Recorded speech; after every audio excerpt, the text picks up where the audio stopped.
thanks for all the hellos. Those are sweet to see. All right, so welcome everybody to Tools for Humanity. This is a live stream conversation where I am hosting guest speakers like Mary, who are experts in the health and wellness arena, to just give us some inspiration, some perspective, hope, and some tools on how to navigate this time of so much change and uncertainty on the planet. And so that's kind of the whole of the series. There's been a couple talks already that I've done, and there's going to be a few more. So if you do want to continue listening to these conversations, you can visit my website, and all of that information actually will come to you tomorrow in an email. So just be sure to check out that email. And just a little bit of housekeeping. Some of you already heard me say this, but just as a reminder, you are muted. So you don't have to worry about if you've got a lot of sounds going on in your environment, you're muted. But you can communicate with us through the Q&A chat box. Feel free to ask questions throughout the conversation tonight, and we will get to as many of those as we can.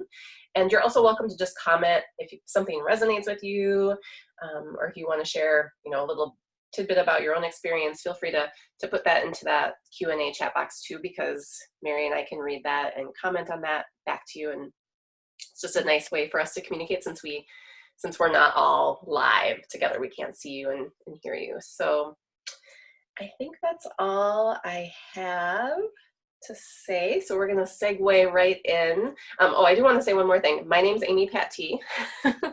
in case I know there's a lot of names that signed up for this live stream conversation who I'm not familiar with. So hello, nice to meet you. And this is Mary Petschen. Hi, everybody. She's going to give us a little introduction. Who is Mary and what does Mary do? So do you want to just give us some of you, Mary? Yeah, so hi. A lot of your names are so beautifully familiar to me. And just, thanks for being here and tuning in. And hopefully you'll find in this hour or so together that you are tuning in even more to yourselves, not so much to me, but that you'll find yourself coming into yourselves with more curiosity and maybe some tips that you can take with you into your home at this time, which is what I think Amy's hope is for these programs. So what I do is I'm a Rubenfeld synergist. And if that is new to you, those words, it basically means that I'm a body-mind therapist, a body-mind connection specialist. I help people to really tune into their bodies as a resource. And the body-mind is such a buzzword in our society right now, but nobody really tells you how to do it. There's a lot of, that gets on my every last nerve. It's like, it's either yoga, which is fantastic, Amy, just so you know, and it's fantastic. And sometimes we find our bodies begging for more. Like, why am I getting really emotional every time I'm in this pose? Or yoga can make us even more curious about ourselves. And being able to learn your own language of your body is an amazing tool for your whole life. What else was I saying? Oh, I know, the thing that gets on my every last nerve is when everybody is like, body-mind connection, have you tried breath work? And I'm like, oh my God. It's so good. It's so good, but it's not the end all of everything. There has to be more than that. And then especially for those people who have had any kind of trauma in their life, sometimes trauma takes your breath away. Mm-hmm. So don't think that if you've tried breath work and that didn't work, then, body-mind stuff is not for you. So what the way the body actually speaks primarily is through sensation. And so that's where one of the places we tend to start in our one-on-one sessions together. And so another thing that I wanted to start by saying is, because I've been in this time of quarantine, I've been listening to Oprah podcasts, of course, and as all, good humans. And one of the things that she starts like every podcast, and she says it in the most beautiful tone of voice, she says, what all of us are asking from deep down inside is, do you hear me? Do you see me? Does what I say mean anything to you? And every time I hear her say that, it's like she says it with such a beautiful tone. And that is what every time she says it, I think that's what our bodies are saying to us as well. Mm-hmm. So I'll say it again, and just see if you can think of it as coming from your body, even if that's a really new idea to you. Your body asks you on the daily through sensation often, do you hear me? Do you see me? Does what I say mean anything to you? And I feel like our bodies are practically begging us to tune in to them, like as a dear, dear friend and as a resource.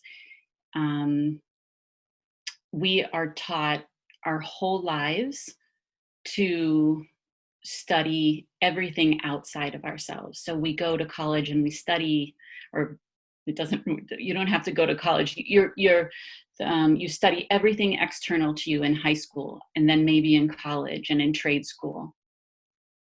You study all of the relationships that you have, external relationships with other people. You study your family dynamic. Everything, we're always invited to study outside of ourselves. And nobody invites us or teaches us how to study ourselves. So how do we do that even? Because when we get to drop in and study ourselves through sensation, through emotions, through why does this memory from my past keep coming up over and over? It's because it has something to tell you. Maybe you need somebody else to witness that memory as well. But it's in studying yourself, which is not selfish. It's answering those questions. It's saying yes to one of your closest confidants, the part of yourself that like the body never forgets. So when you say yes, I will hear you, I will study you, I will see you, I will tune into you, you get to know yourself. It's the study of self. And then when the world around us is spinning like now, and like it's always going to be spinning somehow, getting to know yourself brings you into stillness. Always, always. And then when the world spins, you can drop into yourself, into that calm place, and that's your place of power. Mm-hmm. So that will always be with you. So I'm very, very passionate about helping people learn their own body's language. Mm-hmm. Did I answer your question, what I do? I think so. We should quiz people and see if they can tell you what you do. And I've worked with Mary personally for years, and so I know the power of this work, which is why I wanted to invite her into this conversation, because I feel like one of your gifts is helping guide people into that inner connection with themselves, making it very safe, and bringing so much acceptance and compassion on that journey inward, which is necessary. I think without that, there's going to be too much resistance. And especially, I feel like Rubenfeld's energy, this method, and you as a practitioner are just, it's such a practice that's so relevant right now, because it's a beautiful practice for working with trauma and working with some really intense emotions, depression, anxiety, grief, anger. I think that it's just, and that it brings together the body and the mind, right? It's not just talk therapy, but there's talking involved in these sessions, and it's not just body work, but there is touch involved often, usually in these sessions. So it's a beautiful blend, and it feels so holistic when there's so many modalities out there that we call holistic, but they're still really just addressing one part. Like you said, breath work, or yoga sometimes as it's practiced, maybe the whole self is there, but you might just be doing something physical, or you're just talking about something. So what I love about Rubenfeld Synergy is that it's really bringing together a lot of the whole self in the session. Yeah. Can I say something about what you just said? One of the first things you said, Amy, was that with compassion, with self-compassion. And that's huge. It's also when we start tuning into our bodies, there's a tone of voice that we use when we're talking to a friend, or when I am working with any client.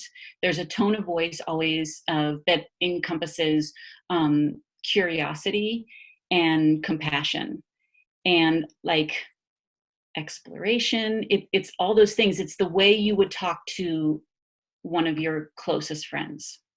Yeah. And so it's one of the things to remember of when it's one of the first things when you are tuning into yourself. What's your tone of voice? Mm-hmm. Is it, all right, what? Because I would not talk to you if you said that to me, or I would, but I'd be like, will you just sit down? I just need some minutes. But yet the self-compassion thing is huge, because compassion almost always comes with curiosity. Mm-hmm. Mm-hmm. So I just wanted to mention that it's a really big deal when you're tuning into yourself. Yeah, because I think most of us have been told what's appropriate and what's not appropriate. And if there's a painful feeling coming up inside of us, we're going to either want to push that away, or we'll definitely judge it as bad, something that we don't want to feel.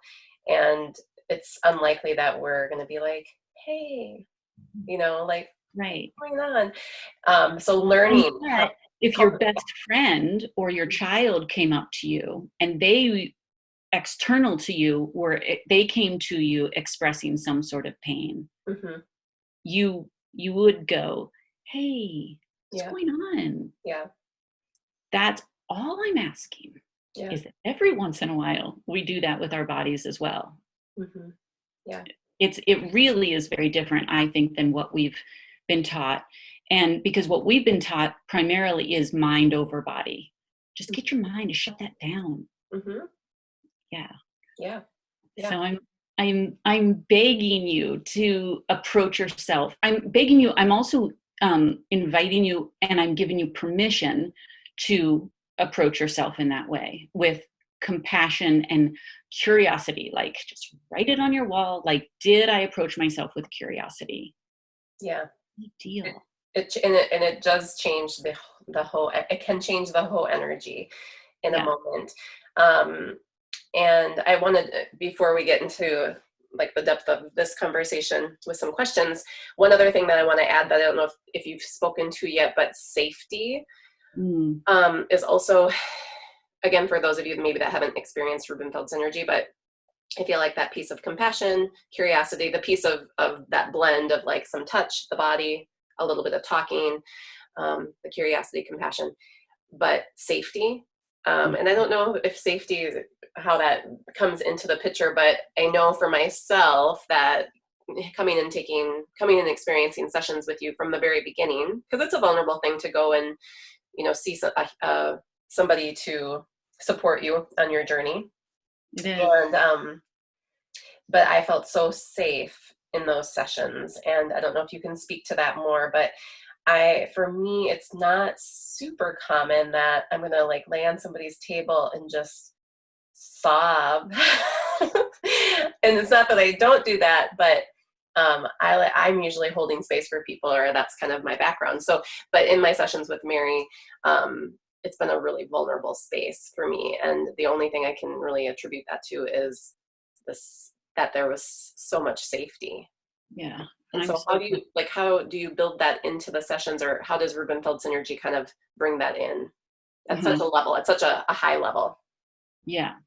Well, I would say the first thing is that when it's interesting because when people come in for the first time, there are many people, like a third of the people that come in for the first time, they will come in and and I'm looking at some names on this list right now, they like might get squirmy. They say, can you, like the second sentence out of, hello, I'm so-and-so, and can you help me get rid of this part of myself? No, and first of all, the answer is always going to be no. What happens is I then get really curious about that part of them and have a ton of compassion for that part, because probably their entire lives that part hasn't been invited. Mm-hmm. So you can notice probably even my voice changing because I can't help it. When I even think about that, I drop so much into a place of compassion and longing to hear from that part of them that has probably been speaking for years to them and hasn't figured out the right way to connect and now seems annoying to them. We're creating a lot of drama in their life and a lot of suffering in their life even.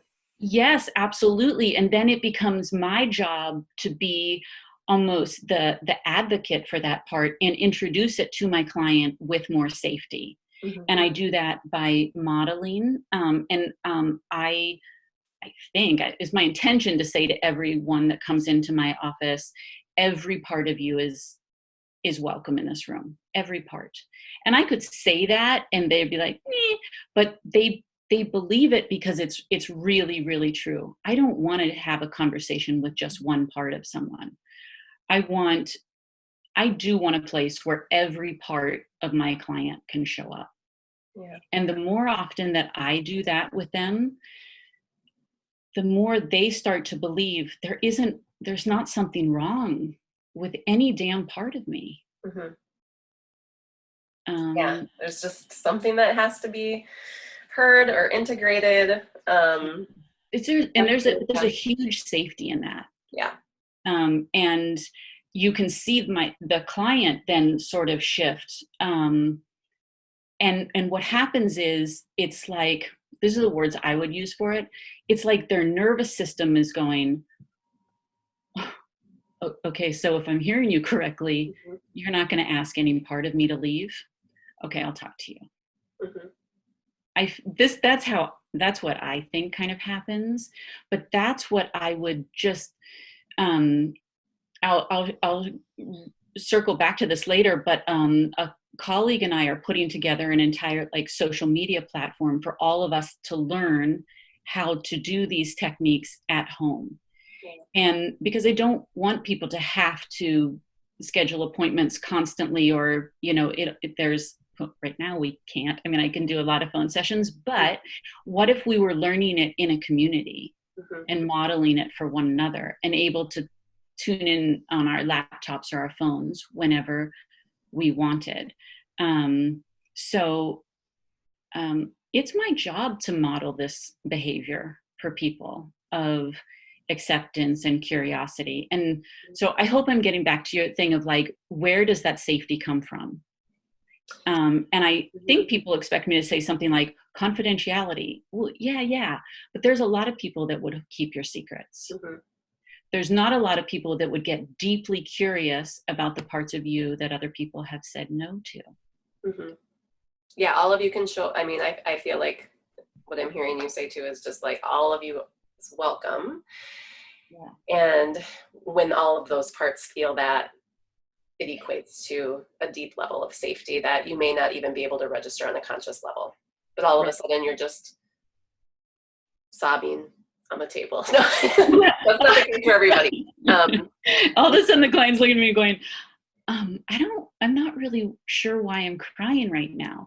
Mm-hmm. And often I think the reason they are is just that. It's like they're feeling a deep sense of relief or gratitude. Those parts of themselves are like, yes, thank God. Mm-hmm. But you guys, yeah. we can learn to do this together. We can learn to do this. We can learn to be deeply curious about ourselves and protective of ourselves. Mm-hmm. Even the parts that maybe have been labeled annoying, bring those parts to me. Mm-hmm. Yeah. Protect the shit out of those parts for you. Yeah. And I think sometimes the crying is that homecoming piece when you feel a part of you that has been denied for so long, that when that part is allowed to be a part of you again, even if it's not fully integrated yet, but it's starting to be allowed. I think there can be just that grief, because when you touch into your wholeness, right, all parts of you starting to, and that is, there's so much richness in that. When you reclaim these parts of you, you have access to so much more creativity, just so much more authenticity, Yes. so much energy, so much power, so much of so many things. You become a very rich person with so much depth. And so when those parts first come back, there's grief, because it's sad to know that they have been denied for so long. There's grief. There's also longing. Mm-hmm. There's a lot. It's rich. Like you said, Mm-hmm. there's a richness because there's so much. Yeah. And all of a sudden you start feeling like, I'm rich. Mm-hmm. I'm rich because I have these parts of myself. Yes. Yes. Elation. There can be elation too. Like, oh my gosh, I have this part of me that I didn't even know I had. And now I feel suddenly so much more complete. Yeah, there's just so much there. I know, to circle back to every single client who has ever come in, those 1/3 of my client, or, that has come in and said, will you help me get rid of this part of myself?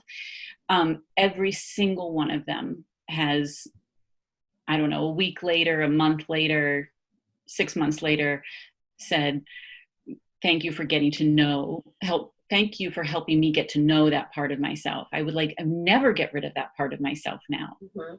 And it's like, yeah. These are the moments I live for. And also, just something else I just need to speak to, and then we'll move into this first question, but also that sometimes those parts are not obvious, like oh, I have this like annoying thing that I do all the time. Sometimes it is those parts of us are hiding in the pain in our bodies. And and you're in the sessions, I feel like you're able to really help guide that process too. I just want to touch into that piece, because it's not always like, I have this habit and it's really bothering me, or I have these issues in relationships and I want to work through these, and you kind of go through the body to try to work that out. Sometimes it's I have a disease, or I have this problem in my knee constantly. Yeah. And like, I've worked through several body issues, like certain times, like certain parts of my body just like get really crunchy, and then being able to like tease out all the parts of me that have accumulated in that knee that need to be seen, need to be heard, need to be welcomed back. So, and that's something that we all can learn, is how to tune into the sensations, even, and we're taught like, don't tune into them until like the pain goes away, or I don't know, we're taught a range of things, but like, you're not going to tune into yourself until the pain goes away. I mean, it is that. I think we've all heard that saying, like, if you don't listen to your body's whispers, then it shouts. Mm-hmm. If it's shouting at you, maybe come and learn some of these skills on how to listen to it. That sounded a little judgmental. Then maybe come and learn how to use the skills. But what I mean is, I have some tools that I can give you to just literally help you connect the body and mind, so that they don't have to fight or judge one another or scream at one another. You get to be a resource for yourself. Yeah. So, anybody have any questions before we have a few? I have a few specific questions I'm going to ask Mary, but if anybody has anything that they need to ask before we move on, just in regards to what Mary just shared. Someone's asking, what's Rubenfeld syndrome? I'm just kidding. There is another thing I wanted to say about the body, is that it never forgets anything. So sometimes the pains that we feel are as I was going to say simple as like when we stop and we tune into it, and you might like tune into like a really tight shoulder. And it's something that we're just trying to get it to release. But if we take a moment and go inward, which I'll lead us on a beginning stage of that later this evening. But if we go into it instead, it might just remind you of a memory and then it gets even more confusing. Like, well, I'm trying to go into the sensation and now I have a memory, but that's really, really normal. It might just be reminding you of something from your past that simply needs to be acknowledged, because we can't go and change the past, but acknowledgement is huge. I mean, if you've ever spoken to a friend and you just want to be heard, oftentimes we just want to be heard. We don't need the friend to fix it for us. So these are some things that they're just really beautiful things that you can get from your body, that there's some part of you that maybe is showing up in your shoulder that's keeping you really tight, just wants to remind you of a memory. You don't have to be afraid of the pain. And then you remember it and you're like, oh yeah, that was a tough memory. Or that's it. It's like you didn't have to fix any of it. Just like if a young child or a friend comes to you and says, can I just tell you this thing that's like keeping me all pent up? And then you listen to it and they're like you were listening and you're like, oh, okay, I didn't really feel like I did anything there. But you did. You listened with compassion. You made space for them. Our body does the same thing. Yep. I have to calm down because I get like really excited about things like it this. It is exciting, and I like that you brought in the word fix, because most of the time when I gotta go see Mary to fix this issue, or we might kind of set something up for ourselves to fix a pain, go to the massage therapist, have them really work on that shoulder to fix it. But the word that comes to me, and especially in relationship to what you offer, is integration. It's not about fixing anything. It's just about integrating. And so that's also a very different experience than what we're used to as humans. There's a thing that I tell my clients that whenever we speak, there's 4 different things we could be looking for. Connection, correction, protection, or reflection.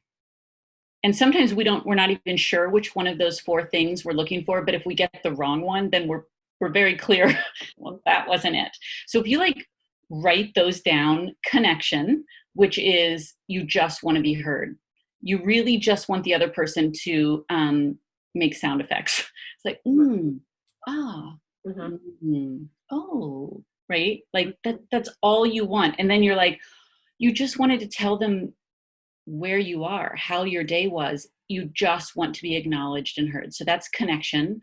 Correction or direction is the same thing. That's when you're fixing it.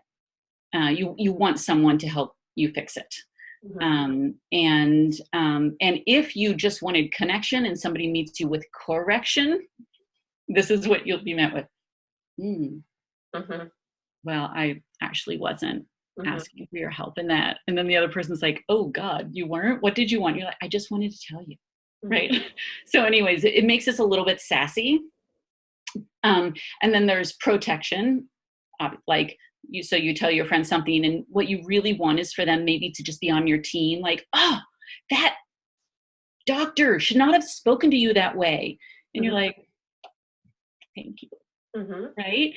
Or reflection, which is it's really important too, to have somebody sometimes say, okay, what I'm hearing you say is this. That's it. That's all reflection is, just to give you a chance to be like, oh God, that is not what I said. I'm glad you checked that out with me. So my point of bringing this up with body work is often the body just wants connection as well. It doesn't always want to be fixed. It's really interesting how much it mirrors external relationships, but it is an internal relationship. Many of the same rules apply.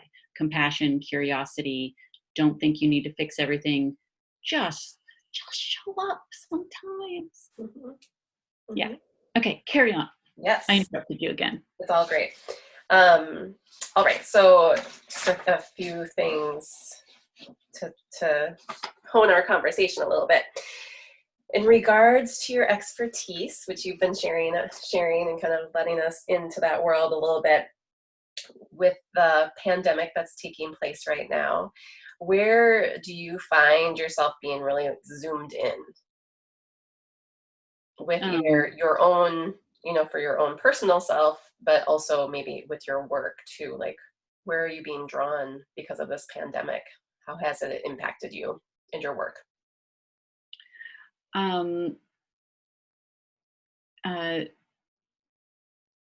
What I find happening because I'm still having phone sessions or FaceTime, Skype sessions with my clients, and what I'm finding is they will call and just be like, all this external stuff, and here's what's happening, and every single one of them is maybe I'll say to them, actually, this sounds like this is actually how do I say this?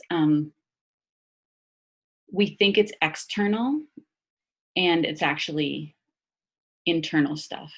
It's maybe what I would say is it's turning up the volume on our internal stuff.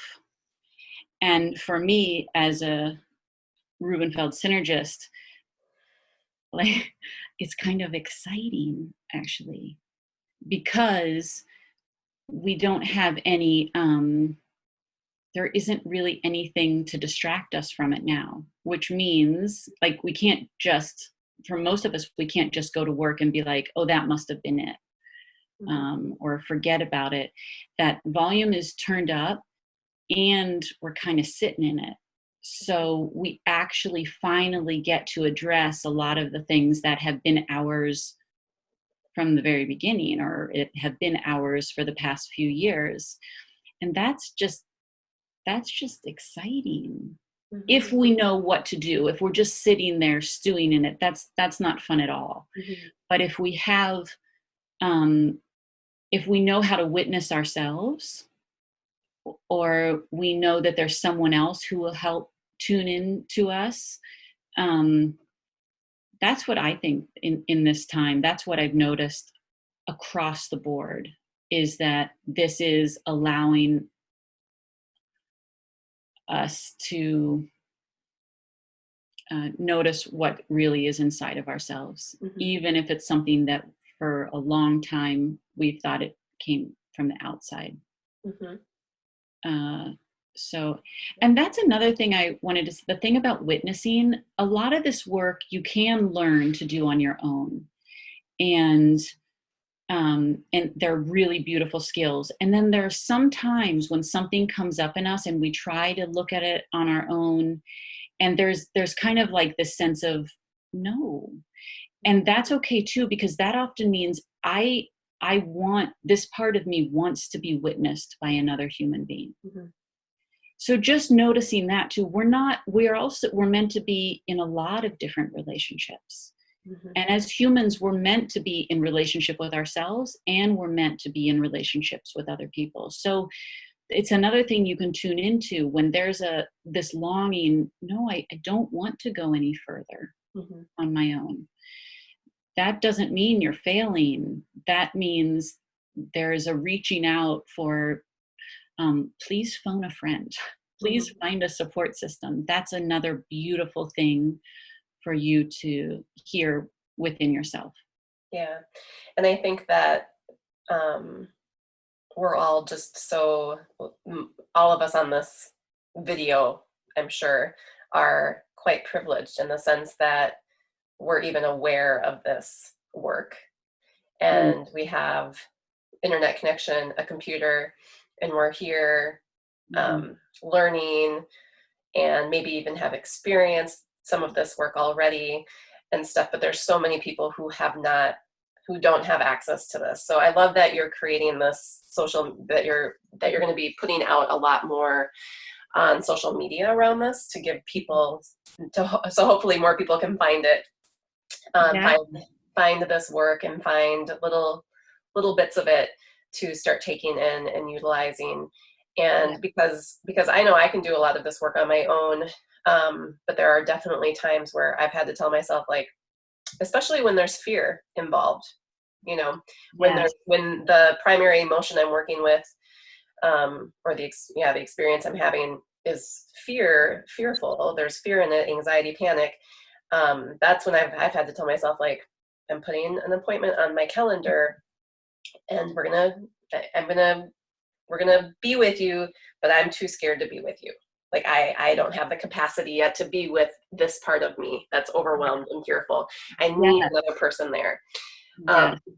and Yes. so, So if there's what those things that you just said are so beautifully compassionate, Amy. Like if there's fear, anxiety, panic, that's a big word. Yeah, then reach out for sure. That's not something that you want to sit with on your own. You want somebody else who can hold the space, who really sees you, who really hears you. yep, Don't do that one. Don't do those by yourself. yeah, yeah. So, so I'm excited to see what you guys come up with your new online Thank you. platform.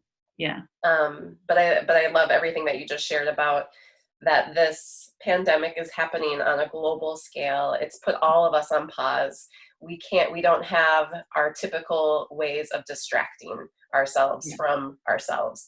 Yeah. And so we are, I mean, some people, I don't want to, I guess I shouldn't generalize, because there are some people who are super busy right now and they're working more than what they were typically, but there's masses of people that We're typically. really going to have to support them later. Like Exactly. as a team, as globally as a team, Yep. we're having, probably most of us on this call are having a bit of a respite right now, and we're going to have to really like Yeah. learn this and support the shit out of them later. Like Yeah. seriously. Yeah. So there are people who are still kind of grinding away, but many of us have been put on pause, and we don't have the distractions, and we are sitting in it right now, and a lot of the old energy that may have been, that, like you said, has been with us possibly our entire lives, Mm-hmm. is starting to kind of itch its way, to the It is, surface. and it's not like Unknown. you're even up. It's like, hi, Mm-hmm. hi. Yeah. How about now? Yeah. And it's really the parts of us that are like, they're so dear to us. They're so dear to us that our body, our soul, okay, I'm going to say soul, our soul, is kind of pushing them to the forefront right now. Mm-hmm. I often think of the body as, it's like it houses our soul. It's the house of the soul. So when we have sensations, it's one of the ways that our soul communicates with us. Yep. So if you think about it that way, it's such a beautiful invitation. Sensations are a really beautiful invitation to um, tuning into something that the soul is trying to communicate to you, whether it's from your past or it's in the present. You probably won't know until you tune in a bit to the sensation. Mm-hmm. But if it's coming up over and over, it's something that's very dear to your soul. Mm-hmm. Yep. Go get it. Yeah. Go get it. Yeah. And coronavirus is supporting it, so helping move all of that along. Yeah. So what do you have, like a one tool, more than one tool, something that you can share with us that Mm-hmm. you think all of us, and then people who are going to tune into this later at another date, that we could really use right now and into the future to support Yes. our well-being and a Yes. sense of inner self? Yep. You do. Okay. I do. When if you have been my client, then you know that when you come into my office, we chat. We kind of get a feel for each other every time you come in. But then, whether you go to the bodywork table or you stay on the couch, almost always what I will ask you to do is, because we want to, often we're starting a conversation with the body. Because another reason for that is that the body can't lie. The brain, the mind can make up all kinds of things. And it does that from a place of protection, but woo, it is creative, but the body can't lie. So that's one of the reasons we often go into the body. Um, um, but before we come into like, hey, body, what's up here? And what's this sensation? We want to always let our body feel its support first. Because that says, it sends the message to the body, I'm dropping in. We're coming together. So if you could right now, you can either just listen or you can do this with me, this little bit of a guided place to start, that you eventually can get really good at this. But for now, if you're going to do it, just close your eyes. For this, I'm going to just assume that we're all seated. You might be laying down, and that's fine too. You can very easily adjust this to laying down. But if you're seated, just close your eyes. Notice your breath.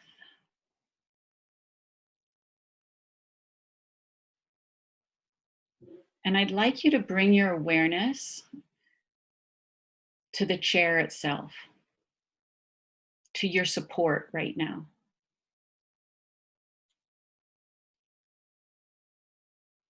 And just tune into, what does the chair itself or the stool, whatever is supporting you, what does it feel like, your support?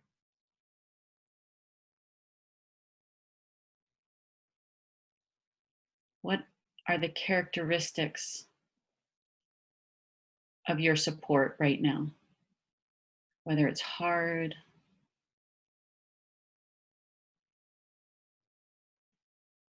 or soft. Maybe there's a temperature to it.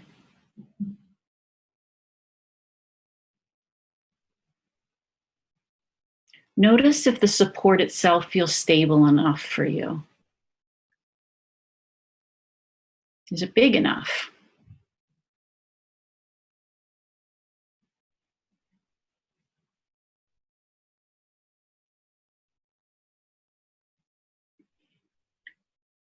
And since everyone's muted anyways, you could say it right out loud to yourself, because if you were in my office, I would say, please tell me what those characteristics of support are that you're noticing right now.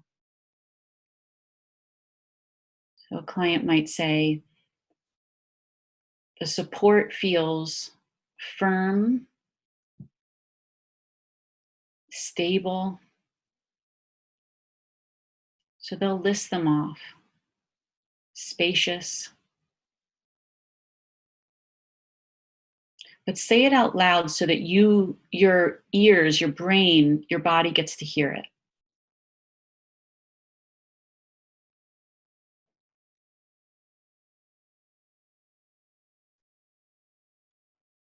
Now, I'd like you to bring your awareness to your body itself. And notice how your body right now is responding to this particular support.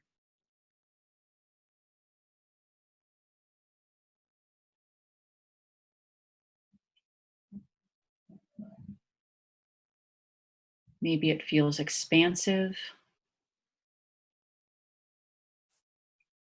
like it's melting.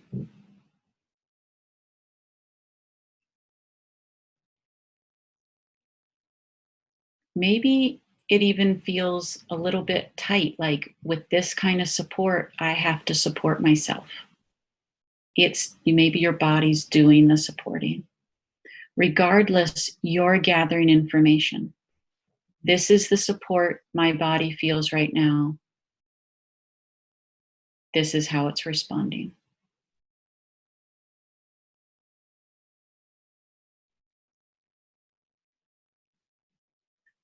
A next question you could ask is, where else in my life do I have this kind of support?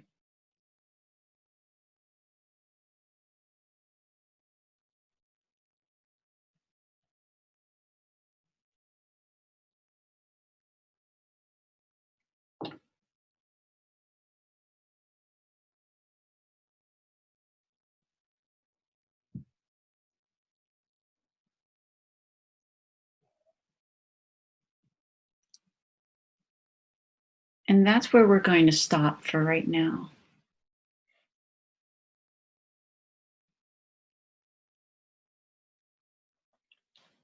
Yeah. So that's a really great place to start because, like I said, it communicates to the body, I'm dropping in with curiosity. It says, I want to know where you are, what your support feels like, what you're noticing. Mm-hmm.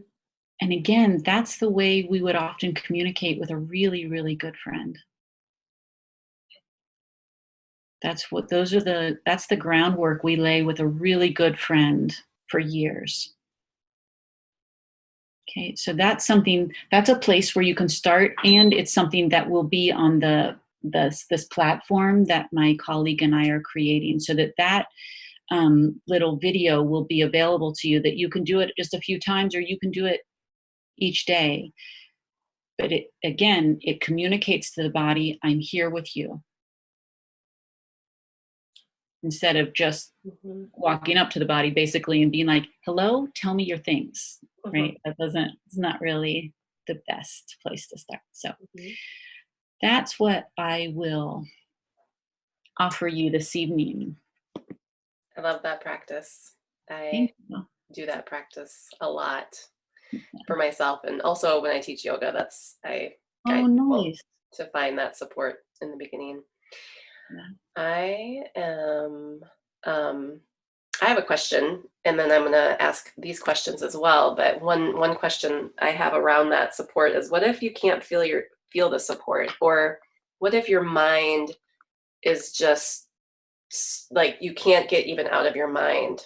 Do you have any tips for that, or like anything that you can do? I think it's interesting that you say, what if you can't feel the support? And I guess what I would, right where my mind goes is that true in the person's life, that it is fairly tricky for him or her to feel support? Mm-hmm. Um, Maybe it's something that is a bit foreign, Mm-hmm. that client in general. Um, And and then, do you find that sometimes, if, for instance, let's say the mind won't kind of quiet down, and so you're just like, it's like, "Ah, I can't even feel anything because my mind's just like talking so loud." Is that part of like the mind is doing its job of protecting you from an experience that yeah, otherwise that could be foreign and therefore, dangerous or? possibly. And Mhm. then what I would say is, my first response to that would be either have a session. And by the way, there are not a lot of Rubenfeld synergists, but we're kind of scattered throughout the country and in Canada and a few other places. Mhm. But we're really, really good at phone sessions. We're really, really good at this body-mind connection. We are experts in this area. Mhm. And we can do this over the phone. It's unbelievable, actually, what we can tune into through your tone and anyways, we're skilled. We got some skills. But so you can base it what I'm saying is phone a friend or phone a synergist is what I'm actually saying, because they can help you.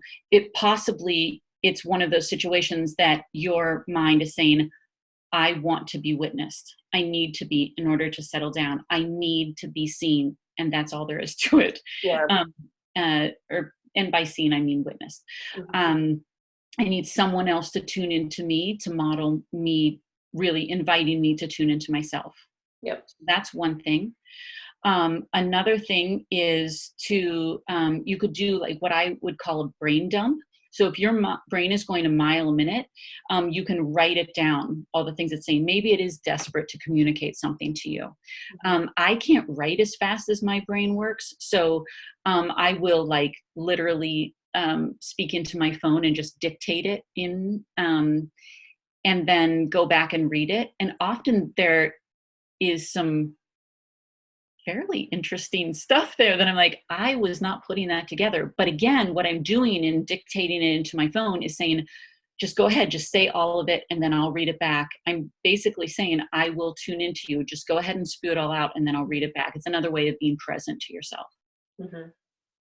Great. Yeah, I like that. Yeah. That's helpful. And there are a couple other questions here. So Patricia, hi Patricia. She asked, could you share an example of the steps to take when dealing with something that the soul brings up? The steps to take when dealing with something that the soul brings up. Yeah, and Patricia, if you want to elaborate on that at all, feel free to chat in more. Yeah, you can elaborate, Patricia, but I guess the first thing, if the soul is bringing something up, the first step I'm going to take is to make space for that. I'm going to create, I'm going to, like, if I know that my soul is bringing something up, and maybe I'm at the grocery store, I'm going to say, I hear you. And as soon as I get home and put these groceries away, I'm going to tune into you. And then if the soul's bringing something up, please make space for it. Communicate that the way you would to a friend. Let me put other things aside and make space for you. So that would be my first step, is acknowledge it and like say I hear you, and say I'm going to make space for you. Mm-hmm. Yeah, and I think that is so key. And it seems like also sometimes if you say that genuinely and you mean it and you follow through, a lot can unravel, because like you said, once that part of you knows, like, okay, I'm on her calendar, we're going to have this time together. It's like, it starts to like gather. It's like, I'm going to make the best use of this time. And it gathers up. And then not always, but And when I hear you say that, I get a little like, oh God, like some people would hear that and be like, oh my God, it's going to unravel. Like it's going to get, but what we can say to ourselves is, can you please go gently? Mm-hmm. You're allowed to say that. Like people come into my office all the time, and I'll hear things like, I almost canceled my appointment because I just cannot deal with shit today. Mm-hmm. Like I can't deal with anything big right now. I don't have the bandwidth right now. And I say, thank you so much for not canceling. And thank you for telling me, let's just invite some really easy stuff today. Yep. So we can say that. You don't just have to say that to your synergist. You can say that to your soul as well. Like, I'm here. Could you please not overwhelm me? Mm-hmm. Like, could you please be gentle with me? Mm-hmm. I'm making space for you. Please be gentle with me. You're allowed to say that. Yeah. Yep. I love that. I need to I need to say that more often. Yeah. Baby steps with me. That's when I'm like, okay, too much. We're going to have schedule an appointment now. The relationship goes both ways. Yeah. Right? Yeah. It's not just, okay, I'm listening. Like, mm-hmm. It's a no to that. Yeah, that's important to hear too. All right. And Patricia, if there's more, or if that was helpful, feel free to let us know also in the comments. And then Liz Tim. Hi, Liz.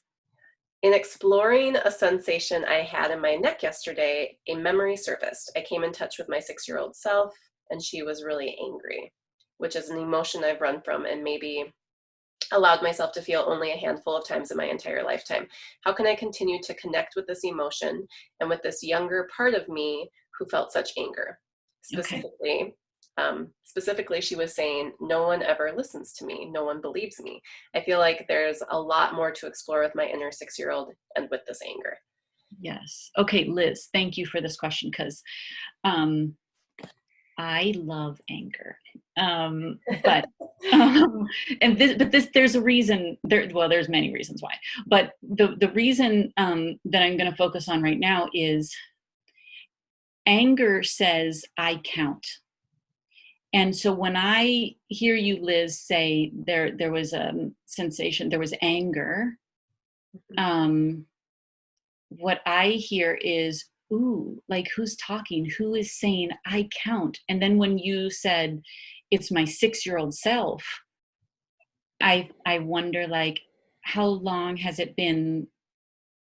That's a long time. I'm assuming you're not 7. I know you're not 7 because I know you, but you're not 7, so your 6-year-old self has waited a long time for it to be safe enough to say, I'm angry, pay attention to me. So I'm kind of in love with your 6-year-old self right now. And welcome to the webinar, welcome to the table. Hopefully in hearing me say that, Liz, maybe, like, I would be welcoming to her. And maybe there's another part of you that says, but anger makes me nervous. And I think actually you said that in your question. Borrow this information from me, that anger isn't always there to overwhelm other people. It often is there to say, I count. And so this 6-year-old finally getting a voice and saying that, and you paying attention and saying it in front of all of these people, is really beautiful. Because you're also saying, she does count. I agree. That's why I'm bringing her up right now. So yeah, part of you might get nervous. Another part says, I can be the advocate for making space for this 6-year-old. She's only 6. Ask her later, what do you want me to know? What else? What did you want people to know way back then? I'll listen to you. I happen to know, Liz, that you are an incredibly good listener and an advocate for other people. Advocate for space and time to hear what your 6-year-old has to say. I would love to know what else she has to say if you want to drop me a line later. And again, Liz, if you have anything else that you want to add, you can leave another comment. And then I just want to also share what Erica said. She said she yawned so much. That was a great clearing. That's awesome. Good practice, yes. Yeah, awesome. Yawn. I get some good yawns sometimes too. Yeah. So I just want to remind everybody, if you do want to share something, please do. And if you have any other questions for Mary, please share your questions, because. And I'll tell you, if like, while you enter in your questions, if anybody has any right now, and Eric, I just have this image of you yawning right now, and I'm loving it, because yawns are like, oh, I'm here, I'm spreading down. I love it. Yes. Yeah, there is the platforms that we're doing so that you can access them if you want to, and they're on Instagram and Facebook, and it's called In Search of Self. In Search is one word. I know not in real life, but on our platforms, In Search is one word. .self. So you can follow us. We just launched the page yesterday, so there's not a lot of information there right now, but we didn't want to start filling the page until you were there to receive the information, and so that you can respond with questions, or this is working for me, I need more guidance in this way. Let us hear your voice so that we know what information you need. I'm really hoping these platforms work as a way for people to learn to access themselves and invite themselves in more with curiosity. Yeah. And I'll include, like I said, I'll put that on the video, and so people can definitely find that new platform and experience it. Yeah, and when we'll put up some little videos too, so that you, like the one that what I just led you in, there'll be a video there in the next few days or so for that too. So if you want to do that again and get your yawns on, that'll be there. Yes. Liz said, thanks, super helpful. I realized that was a gigantic question. Love the idea that anger says I count. That is a really good perspective. Carmen says, I have a 5-year-old client with lots of anxiety and she tenses her body and jaw, face a lot. How can I help her with this by using Rubenfeld synergy method? Okay. So I will say this as a disclaimer, that Rubenfeld synergists usually, unless they have separate training to work with children, we don't usually work with anyone under the age of like 19 or 20. However, this clenching and tightening,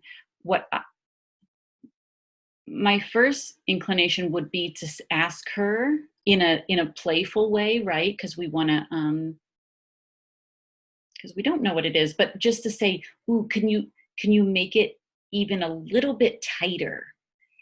So that, number one, she sees that you're fine with it. You're not, because I would wonder if maybe she might be getting messages from people like, just relax. Why are you so tense? I know I got that when I was a kid, of like, why you like grip that pencil so much? Or like, but if somebody had maybe dropped in with me with curiosity, that would have been interesting for me to explore that too. So if you communicate to her, I want to explore this with you. There's nothing wrong with it. Let's get even tenser. Like, and then ask her, like, what does that feel like to get even a little bit more tense?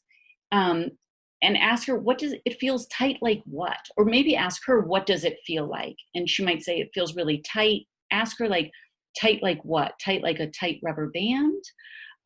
Tight like, I don't know. I don't know what this little one will say. They don't, I think you said 5 years old. They don't have a huge vocabulary at that time, but it might be interesting for you to see even what she would compare it to. You could, and again, I'm not used to working with 5-year-olds, but I wonder if you said, like, what does the tightness have a voice? Like, what does that tightness want to tell me? You can see I'm changing my voice because I'm assuming there's a little bit of anger in there. I have no idea. I don't know this little munchkin, but that might be a place to start. Even just normalizing the tightness for her. Mm-hmm. Yeah, I like what you're describing too. It's that piece of like, that gets to be here, and it doesn't even have to change. In fact, you can do it more if you want. Yeah, because our bodies don't accidentally get tight. So I'm like, all of a sudden curious. I'll probably be thinking about this little 5-year-old for hours. Like, I wonder why she's getting tight. Wonder what it's in response to. What's she trying to do? Is it protective? Like, get curious with her around that. Mm-hmm. Yeah, that's great. Erica just commented again, I learned from you that yawning is healing. Your body is releasing. And Pamela, I'm excited for this platform that you're talking about. I think it's such a great time to be in the collective and help each other out. Mm-hmm. Yes, yes, yes. Yes, yes, yes. Judy Bell, I've taken 4 pages of notes. Oh, so helpful. Very grateful as always. I learned so much. That's awesome, Judy. And Carmen just says, thank you. That was great. Oh, you're welcome, Carmen. And that's all that's on there right now. Yep, that's all right now. So we are going to start to, I think, wind things down. But Mary, is there anything else that you feel really, if you do still have a question that comes to mind, please feel free to put that in there. We're not going to just like cut this out right away, but so add your comments or questions if they come up. But is there anything else, Mary, that you're just like, that's coming up for you that you think like, I just want to get this piece in, or I want to share one more thing, or even just closing like words for all of us that have been here with you tonight? The last thing I would say is that the body-mind connection, the exploration can be really, really fun. Can be really, really fun. Because it's always a resource. It's always oh my gosh, there's more of me, in a good way, of like, there's the more we know about ourselves, the more we can, well, we know what we're working with. We know our resource. We know our place of power. I think some of us are afraid that if we really drop into ourselves, we'll get overwhelmed. Maybe because we received the message as a youngster that we were overwhelming somehow to someone else. I don't know. But from years of work in this area, I can promise you, is that too big to say? I don't think it is. I can promise you that you will love so many of the things you find. Even if some of them are painful, the Mhm. body never brings it up unless it also has a direction for you to go, that it's like inviting you to a place of healing so that it Mhm. doesn't just get stuck in your body in a painful way. The Mhm. body doesn't bring things up unless it's also going to invite you or guide you to the next level of, let's do this together and Yep. heal it, whether it's through connection or correction, or protection, those Mhm. again. So I don't expect you to know or understand all of these skills, but let's see together if this platform works. And there will be times when it's plenty for you, and there will be other times when you're like, I need a damn one-on-one session. Come and get it. That's fine too. But I want you to have more resources, external and internal. So that's what I'm trying to create for all of us. Yes. Yes, yes, yes. This little red number has changed, so I want to check in here. Or not like what we see. Pamela, I think it's such a great time to be in the collective and help each other out, or not like what we see. I'm not sure, Pamela, what that means, but maybe you can elaborate on that. It was about looking inward. Oh, yes. Oh, okay. And Judy Bell, Mary, just to be clear, my notes were on 4 8.5 by 11 pages, not my usual tiny 2 by 3 notebook. For that clarification, I am very I love that. Yeah. Yeah. And Pamela also added, we could be afraid of that. Yes. Mm. Yes. So, or not like what we see. It was about looking inward. We could be afraid of that. Yeah. Mm-hmm. Yeah. Yeah. Yeah. Sometimes initially looking inward, which is why I think so many of us avoid it and distract ourselves from doing it, is because, like you said, like it can feel overwhelming and it can feel scary if we don't have the skill set, which not a lot of us actually do have the skill set. Like you said, it's not something that we're taught. Like Mm. we learn all of these other things, but there's not like a how to connect with your inner self and your sensations 101 when you're Right. going through elementary school and stuff like that. So when you start to gain that awareness and start to feel things, I think it can be overwhelming until you have some of those skills and you understand the that bring that curiosity piece, and that it's not going to kill you, kind of Well, thing. I think the thought of it can be overwhelming, whether Mm-hmm. it's like, I don't know what I'll find and I might not like what I find, or, oh my God, there's so much to learn. Mm-hmm. Like, but one of the important things to remember is the entire process can be really, really fun. It's Mm-hmm. very, very rewarding. Mm-hmm. It is. Yes. Yes, yes, yes. It is. Yes, yes, yes. All right. I don't see any other questions popping up. Oh, Desi just wants to comment. I learned so much, Mary. Thank you. I too took tons of notes. So keep so much to keep learning about ourselves. Yeah. Wisdom, I can vouch for that. Fun. Yes. Yeah. Excellent. Thanks for sharing, you guys. I know it's not the same as verbally communicating with us, but this does work as well, I guess.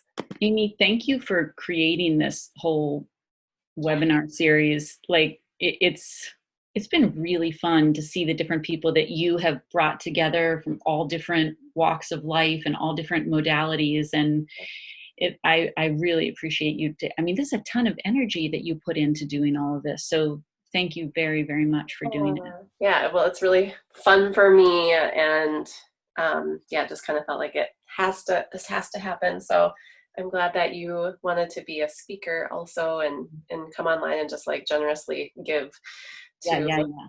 to everyone. So it's really been, I think it's been really powerful, and I know people listening to this after tonight are gonna also get a lot from this broadcast. So thank you, thank you, thank you You're for very welcome. that.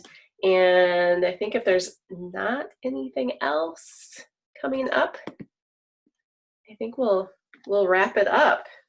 Good. Thank you all for showing up. So I get to see at least your names. It was really fun. Thank you, all of you. Yeah.